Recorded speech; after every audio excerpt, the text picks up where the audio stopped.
Hello guys! Today, mag-visit ang kami sa Illo's Cafe. Illo's Cafe is one of the restaurants here in By the Bay, Kugman. Kana siya oh. But unfortunately, short circuit daw sila.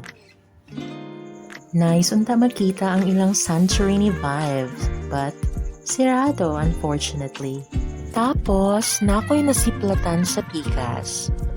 Labaya Cocina? Ay, si Mayora, nag-una-una naman dahi dito. Similar kay siya sa La Vie Parisienne sa Cebu. But, unfortunately, naka-order na may aya pa na ako nakita ang labaya. So, wala na tayo mahams. Better luck next time. So, diri na punta sa Tats Seafood Dampa. Balik-balik lang ta diri, no? What's so nice here is that by the bay jud siya.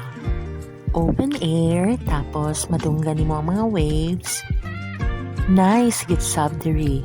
O, diba?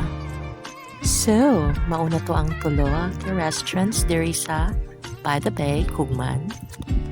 Illo's Cafe, Labaya Cocina, and Tats Seafood Dampa.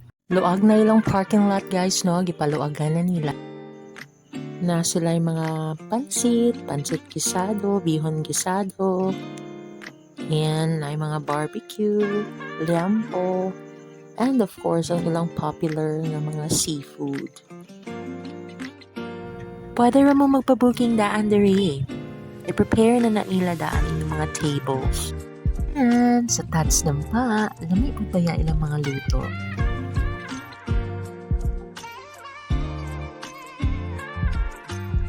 And ang something nga ginabalik-balikan namo, ang kinilaw nga di maawat.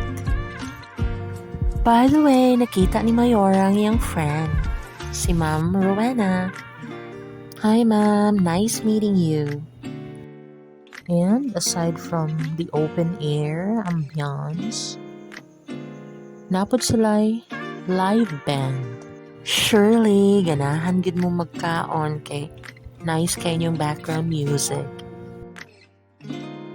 I hope you can visit one of these days. Nara sila diha sa Kugman, likod sa mga gasolinahan. Lami po nilang shake guys. Ang ilang mga shakes na ay mango shake, na ay strawberry. And tonight, first time na ako natilawan ng ilang tapioca. Lami po ba yan?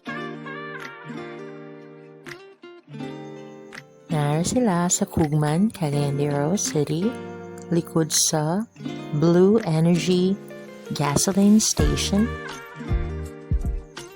Tats By the Bay Seafood Dampa. Enjoy!